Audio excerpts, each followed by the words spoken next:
विधानसभा ये इसलिए लड़ रहे हैं कि जनता को धोखा देंगे कि इतने हमारे मुख्यमंत्री हैं, इनमें से चुन लो, इन मुख्यमंत्री बनाए जाएंगे। इंडिया गठबंधन क्या प्रमुख घटक है?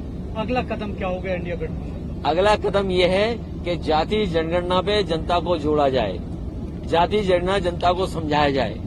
और खुशी इस बात की है कि चमत्कार हो गया इधर, कांग्रेस पार्टी भी जाति जनगणना के पक्ष में आ गई।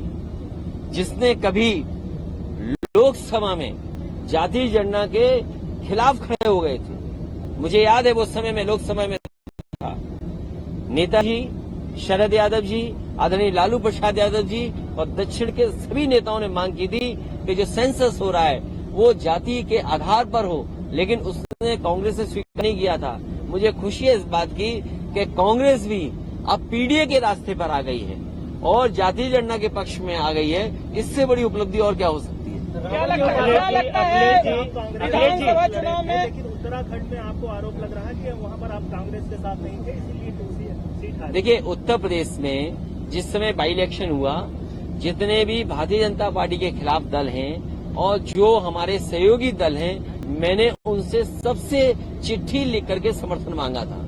लेकिन उत्तराखंड में हो सकता है कांग्रेस को ये लगता हो कि बिना समर्थन के ही हम जीत जाएंगे। उन्होंने किसी समाजवादी को नहीं पूछा और उसका परिणाम क्या हुआ? अगर समर्थन मांगा होता तो समाजवादियों ने समर्थन दिया होता, क्योंकि समाजवादी पार्टी वो दल है जो इंडिया को मजबूत करना चाहता है, इंडिया गठबंधन को मजबूत करना चाहता है। उत्तर प्रदेश में समाजवादी पार्टी बीजेपी को रोकेगी तो दिल्ली में बीजेपी रोकेगी। आज सबसे ज्यादा घबराहट बीजेपी को किसी से है तो समाजवादियों से है।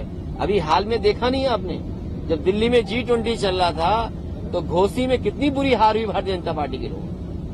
अब अपनी हार की वजह नहीं बता पा रहे हैं और कितना संसाधन जुटाया था, कितने नेताओं को जुटाया था, क्या भाषा इस्तेमाल नहीं हुई थी, लेकिन उसके बावजूद भी जनता ने समाजवादियों को चुना, पीडीए को चुना और उसका परिणाम ये है कि 50,000 ही हार हारी है भारतीय जनता पार्टी। इंडिया गठबंधन के बाद इंडिया का नाम भारत करने का एक सिलसिला छूटा। देखिए, ये बातें इसलिए हो रही हैं कि पहले नेताजी ने भी एक बार प्रस्ताव पास किया था विधानसभा में, उस समय बीजेपी के खिलाफ थी।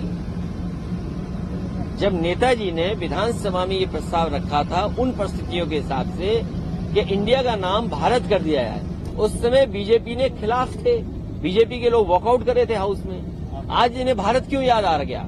ये भारत याद करें या कुछ याद करें, इंडिया इस बार इनको हराएगा। मध्य प्रदेश में विधानसभा में आप गठबंधन करेंगे अभी विधानसभा चुनाव? नहीं, हमारा देखिए हम बहुत क्लियर हैं, हमें किसी से कोई क्लियरिटी का सवाल नहीं है। हमारी पार्टियां हैं यहाँ, हमारे विधायक थे, हमारी पार्टी को वोट मिलता है, जो हम अपनी पार्टी को एसेस कर रहे हैं, जो हमारी पार्टी के अच्छे कार्यकर्ता नेता हैं आकलन करेंगे और वो बात रखी जाएगी जो प्लेटफॉर्म पे कि हमारी पार्टी के ये प्रत्याशी हैं, हम इनके पक्ष में आपसे मांग रहे हैं। क्योंकि आपको वहाँ भी कुछ मांगना है। अभी बात अलग है, कोई बड़ी साजिश हो रही हो तो बड़ी बात है। रावण के एक उपासक है, उनकी बेटी को भाजपा ने टिकट दिया मध्य प्रदेश। देखिए, बीजेपी कुछ भी कर सकती है। बीजेपी को ये बताना चाहिए आपको और सवाल पूछना चाहिए बीजेपी से। दिल्ली में नए लोकसभा में एक नया बिल लेकर के आए, महिलाओं को आरक्षण देने के लिए, सीटों का आरक्षण मिलेगा उनको, और नाम भी बड़ा अच्छा रखा उन्होंने।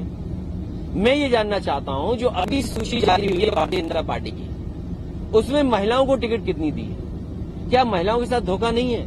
और फिर मध्य प्रदेश है और प्रदेश है, दिल्ली का चुनाव होने जा रहा है, ये तो बीजेपी के लिए टेस्ट है कि अगर आपने लोकसभा में नारी सम्मान को लेकर के आपने इतना बड़ा फैसला लिया हो, क्या आप मध्य प्रदेश में 33% अपने संगठन की महिलाओं को टिकट देंगे कि नहीं देंगे?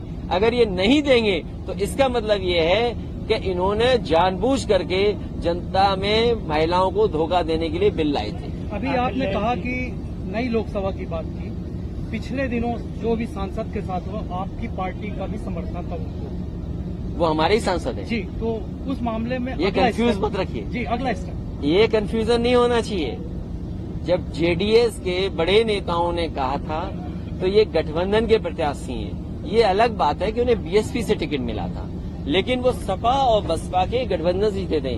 ये भारतीय जनता पार्टी की भाषा है, ये जानबूझ करके बुलवाते हैं और ऐसे से बुलवाते हैं और ऐसे प्लेटफॉर्म पे बुलवाते हैं जहां से देश में संदेश जाए।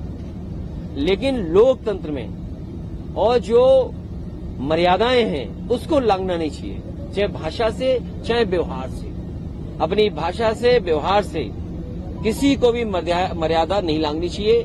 और मैंने तो ये कहा कि उन्हें आजीवन बैन लगना चाहिए। कुछ लोगों को आपने देखा होगा हेट स्पीच में या किसी कानून के उसके अंदर उनकी सदस्यता चली जाती है, 5 साल की सदस्यता जाती है, 6 साल की सदस्यता जाती है। ये ऐसा काम किया है लोकतंत्र में जिसमें आजीवन इन पे पाबंदी लगनी चाहिए लड़ने की।